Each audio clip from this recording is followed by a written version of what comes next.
অবস্থান করছি ঠিক মধুপুরি গ্রামে। তোমরা দেখো যে এখানে অনেকগুলো মাটির যে বাড়িঘর সেগুলো কিন্তু আমরা দেখতে পাচ্ছি এখানে। এবং তোমরা এখানে দেখো এটি কিন্তু তাল পাতার দিয়ে এই ঘর বানানো হয়েছে, একদম ঝুপড়ি ঘর। এটি তাল পাতা দিয়ে সুন্দর করে এই গ্রাম্য পরিবেশে দেখো কত সুন্দর করে এই ঘরগুলো বানিয়েছে। একদম তালের যে পাতা রয়েছে সেগুলো দিয়েই এই ঘরগুলো বানিয়েছে। এই ঝুপড়ি ঘরের মধ্যে আসলে কি রাখা হয় আমার জানা নেই, কিন্তু দেখতে কিন্তু অনেক সুন্দর লাগছে।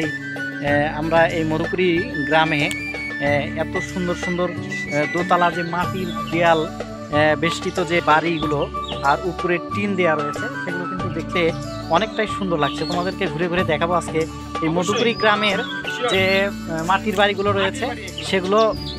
সত্যি এই পাশে কাঁঠাল ধরে আছে, এই গাছের কাঁঠাল গাছে দেখো আসলে এই মাটির ঘরগুলো এত সুন্দর করে তৈরি করা। এবং এই পেছন দিয়ে দরজাও রয়েছে। আমরা দেখো এই মাটির দেয়ালের ঘর, এই ঘরে আমরা প্রবেশ করছি এখন। এই মাটির ঘর সত্যি অনেক সুন্দর, ভেতরে প্রবেশ করতেই কেমন যেন দারুণ একটা আবহাওয়া আমরা অনুভব করছি। দেখো কত সুন্দর এই বাড়িগুলো, মাটির ঘরের যে দোতলা বাড়ি, সত্যি ভালো লাগতেছে।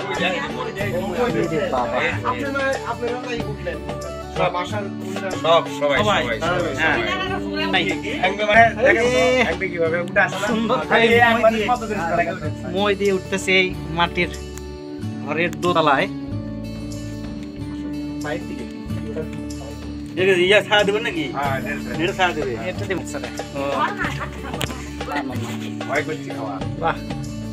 অনেক সুন্দর, চলেন ভিতরে যাই দেখি। আসলে আমরা মাটির দোতলা ঘরের মধ্যে চলে আসছি, অনেক ভালো লাগতেছে আসলে। এই ঘরে আমাদের অঞ্চলে নাই খুব একটা, এই অঞ্চলগুলোতেই আমরা দেখতে পাই। কেননা তোমরা জানো যে তৈরির দোতলা ঘরের ঠিক দোতলায় অবস্থান করছি। তোমরা জানো যে এখানে আশেপাশে এই বাড়িগুলো মাটির তৈরি ঘর করা হয়েছে। এবং এই দোতলায় তোমরা দেখো মাটির যে মেঝে, এটি বাঁশ দিয়ে উপরে মাটি দিয়ে প্রলেপ দেওয়া আছে। সম্ভবত আমরা জানি যে এই কৃষক শ্রেণীর মানুষ আশেপাশে যাদের জমি রয়েছে এরা এই তালাতে তাদের শস্যগুলো রেখে দেয়, বিশেষ করে আলু। এই মাটিতে রাখলে এই আলুগুলো ভালো থাকে না। আপনার সাথে একটু কথা বলবো, এই পাশে আসেন তো, এই পাশে দাঁড়ান। আমি একটু এই বাড়ির মালিকের সঙ্গে কথা বলবো যে এই বাড়িটা আপনার কতদিন হলে তৈরি করেছেন? 29 বছর আগে। 29 বছর আগে মাটির এই দোতলা ঘর তৈরি করেছেন? হ্যাঁ। তো মাঝে মাঝে কি রিপেয়ার বা মেরামত করতে হয় কি? না, একটু মানে দেওয়া হয়। ও আচ্ছা, এখানে বছর পর পর। আর এই যে মাটির যে উপরের যে এই মাচাটা দিয়েছেন, এটা কিসের তৈরি? এটা তাল কাঠের তীর বলে, এটাকে তীর বলে। ও, এটা তাল কাঠের তীর। হ্যাঁ বাবা, সুন্দর। তাল কাঠের তীর দিয়ে আর বাঁশের এটা করা আছে না? সেলিংটা কিন্তু বাঁশের। আসলে এই আমরা যে মাটির তৈরি এই দোতলা যে রুমে আসলাম, আসলে এখানে কি আপনারা শুধুমাত্র শস্যই রাখেন না মানুষের জন্য থাকে আসলে? হ্যাঁ, লোকজন আত্মীয়স্বজন যখন বেশি আসে তখন থাকা হয়। আর তাছাড়া আপনারা এই রুমগুলোতে রাখা হয়। আর শস্যের মধ্যে কি কি রাখেন এখানে? এই দামে আছে, দামে চাল আছে, এদের শস্য বস্তা প্যাক করে। আচ্ছা, যখন আলু উঠবে তখন কি এই আলু কেমন করে এখানে রাখবেন? আলু মানে খামার করে রাখি। তাতে এই উপরে মানে মাটির যে রস সেটি না পেলেই তো আলু ভালো থাকবে নাকি? আমরা যদি নিচে রাখি তাহলে মাটির রস পাবে, পছন্দ ধরবে, সতেজ ভালো থাকবে। বাহ, সুন্দর। এই জন্যই আসলে মাটির ঘর। আর আরেকটা জিনিস আমাদের জানা আছে, আমরা ছোটবেলায় জানতাম যে যেসব অঞ্চলে মাটির তৈরি ঘর রয়েছে, মাটির এই দেয়ালগুলো আসলে এগুলো খুবই টেকসই হয়। আর আমাদের ঠিক ঠাকুরদাদার এলাকাতেও এরকম মাটির ঘর ছিল, আমরা দেখি ছোটবেলায়। তো আজকে আমরা এই জায়গায় আসলাম। এখানে একটা জিনিস আমাদের জানা দরকার, যে মাটির তৈরি ঘরগুলোতে এই থাকার জন্য উপযোগী, বিশেষ করে তোমরা জানো যে শীতের বেলায় শীতের দিনে এই ঘরগুলোতে খুব একটা শীত গরম ভালো লাগে। ও আচ্ছা, শীতের দিনে খুব গরম থাকে আর গরমের দিনে মানে আর গরমের সময় ঘরগুলো বেশ মানে ঠান্ডা শীতল হয়। তার মানে ঈদের ঘর মানে মানে গরম প্রচন্ড গরম লাগে, এই ঘরটা আসলে মানে ঠান্ডা। বাহ, তাহলে আমরা বলতে পারি যে মাটির তৈরি যে ঘর এগুলো সত্যি আসলে এসির মতো কাজ করে। শীতের সময়ে ততটা শীত তারা বোঝা যায় না, অনুভূতি হয় না, আবার গরমের সময় বেশি গরম অনুভূতি হয় না। এই জন্যই আসলে এই মাটির তৈরি যে ঘরগুলো এগুলোর আসলে তাৎপর্য রয়েছে। আমরা দেখো আমার আরেকজন রয় ব্লগস, তিনি কিন্তু এই ভিডিওগুলো করছে এবং এখান থেকে যে এই যে জানালাগুলো আছে, জানালাগুলো দিয়ে কিন্তু আলো বাতাস প্রবেশ করে এই মাটির দেয়ালের যে ঘর সেটিকে সতেজ এবং ঠান্ডা রাখে এই গরমের দিনে। আবার শীতের দিনে এগুলো বন্ধ করে রাখা হয় যাতে বাইরে থেকে ঠান্ডা আবহাওয়া না আসতে পারে। আসেন আমরা আর একটু এই ঘরগুলো একটু দেখি, যে অনেকগুলো কক্ষ করা আছে এখানে, দেখতেছি অনেকগুলো জিনিসপত্র রেখে দিয়েছে। আসলে এগুলো ঘর মনে হয় খুব একটা ব্যবহার করা হয় না, এই দোতলার ঘরগুলো। উনি বলল যে যখন আত্মীয় স্বজন আসে তখনই আমরা এই ঘরগুলোতে তাদেরকে থাকতে দেই এবং আমাদের প্রয়োজন যখন হয়, বিশেষ করে শস্যগুলো রাখার জন্য বা বাড়ির আসবাবপত্র রাখার জন্য, সেগুলো কাজে আমরা ব্যবহার করি। দেখো তোমাদের জানালা দিয়ে দেখাই। এবার আমার চোখে এমন একটা জিনিস পড়েছে যা আমরা ছোটবেলায় এই জিনিসগুলো আমরা দেখেছি। এইটি সম্ভবত এই হেরিকেনের চিকনি, তোমাদের দেখাই।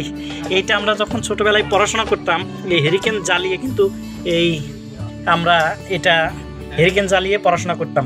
এটা হচ্ছে চিকনি বলে, এটা কাচের তৈরি, এটা হেরিকেনে লাগানো থাকে আর এর ভেতরে আগুন জ্বলে।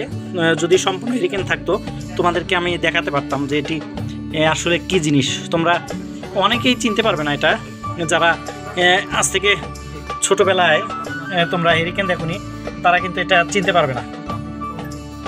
তোমাদের দেখাই এই মধুপুরি গ্রামে এই আমরা প্রথমে মাটির দেয়ালের বেষ্টিত এই যে ঘরগুলো দেখলাম। এবারে আমরা আসছি এই যে ইটের তৈরি দোতলা ঘর, এবং তোমরা দেখো মাটির প্রলেপ দেওয়া আছে, এই তালাতে মাটির প্রলেপ দেওয়া আছে।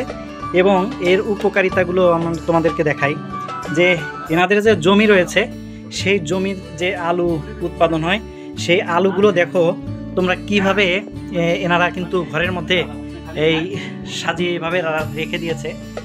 এটা কিন্তু আসলে মিনি স্টোর, আসলে আমি বলতে পারি মিনি স্টোর মনে হচ্ছে। বিশেষ করে এনারা যে আলু উৎপাদন করে তার অনেকটাই তারা কিন্তু নিজের ঘরেই কিন্তু এভাবে রেখে দেয়, তাদের কিন্তু স্টোর করতে হয় না। এতে কিন্তু তাদের ব্যয় সাশ্রয় হয়ে থাকে কৃষক শ্রেণীর মানুষ এনারা, কেননা এদের উৎপাদনের যে খরচ আছে সেটা যদি আবার স্টোরে রাখতে যায় তাহলে কিন্তু আচ্ছা নষ্ট হয়ে যাবে আলু, তাই না? সুন্দর, আমরা একটি তথ্য পেলাম। এই ভাইয়ের নাম যেন কি, আপনার দাদার নাম কি? মানিক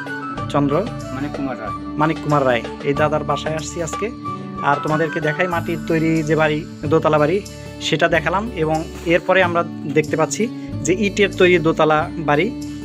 এই বাড়ির মেঝেতেই এনারা কিন্তু এই মিনি স্টোর করে কিন্তু আলু কিন্তু এভাবে রেখে দিয়েছে। আমি যতদূর জানতে পেরেছি যে 100 থেকে 150 মন আলু কিন্তু তারা তাদের এই মিনি স্টোরে রেখে দিয়েছে। এভাবেই কিন্তু 5 থেকে 6 মাস এই আলু কিন্তু এভাবে সংরক্ষণ করে রাখবে, এবং যখন একটি ভালো একটা দাম আসবে বাজারে তখন কিন্তু এই আলুগুলো তারা ছাড়বে। কেননা এখন যদি তারা বিক্রি করে বা স্টোরে রাখে তাদের কিন্তু যে উৎপাদনের যে ব্যয় সেটি কিন্তু তারা দেখা যাচ্ছে যে যে ব্যয় হবে তা দিয়ে তাদের পোষাবে না। এই জন্যই তারা সারা বছরই প্রত্যেক বছরই এভাবেই তাদের বাড়িতে কিন্তু 100 থেকে 150 মন আলু কিন্তু এভাবে স্টোরের মতো করেই তারা রেখে দেয়। তোমাদেরকে ঘুরে ঘুরে দেখাচ্ছি আজকে। সত্যি ভালো লাগলো যে গ্রামগুলোতে না আসলে কিন্তু আমরা বুঝতে পারতাম না যে আসলে গ্রামের কৃষক শ্রেণীর মানুষ তারা কিভাবে আলু সংরক্ষণ করে রাখে। তাদের কিন্তু স্টোর করতে হয় না, তারা সেভাবে ঘরগুলো তৈরি করেছে যে তাদের উৎপাদিত যে শস্যগুলো তারা কীভাবে সংরক্ষণ করে রাখবে। এরকম করে যদি সংরক্ষণ করে রাখে তাহলে দেখা যাচ্ছে কৃষক শ্রেণীর মানুষের কাছ থেকে যদি প্রান্তিক যারা ক্রেতা রয়েছে তারা যদি কেনে তাহলে কিন্তু সারা বছরই একটা বাজার নিয়ন্ত্রণে থাকবে এবং তারা স্বল্প মূল্যে কিন্তু এই আলুগুলো পাবে। এরকমই আমার ধারণা রয়েছে।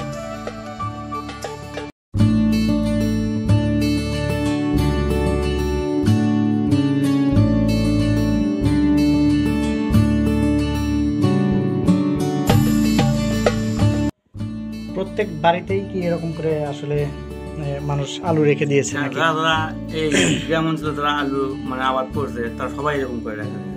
মানে আপনাদের গ্রামের যাদের আলুর আবাদ আছে সবাই সবাই এরকম নিজস্ব, তাহলে এটা নিজস্ব স্টোর বলতে পারি নাকি? নিজস্ব স্টোর বলা যায়, হ্যাঁ। তাহলে যদি এই প্রত্যেকটা বস্তা যদি স্টোর করতে হতো তাহলে কত টাকা নিত স্টোর ভাড়া? 350 টাকা। 350 একটা বস্তা, এক একটা বস্তা 350 লাগতো। তাহলে এখানে 150 মণ আছে, তার মানে ধরে নিলাম যে 70 বস্তা হতো, তাও 70 বস্তা, তাহলে অনেক টাকা কিন্তু লাগতো। সেটা আমরা সাশ্রয় পাচ্ছি বিশেষ করে নিজস্ব বাড়িতে স্টোর করার কারণে। তো ধন্যবাদ, ঠিক আছে, আবার দেখা হবে যদি কোনো দিন আপনাদের এই মধুকুরি গ্রামে আসি এবং আরও কী শস্যগুলো আপনারা সংরক্ষণ করে রাখেন সেগুলো যদি আমার সেই সময় অবস্থা পরিবেশ পরিস্থিতি হয় তাহলে আমরা দর্শকদেরকে দেখাতে পারবো যে আরও কী শস্যগুলো তারা এভাবেই সংরক্ষণ করে রাখে। ধন্যবাদ আপনাকে।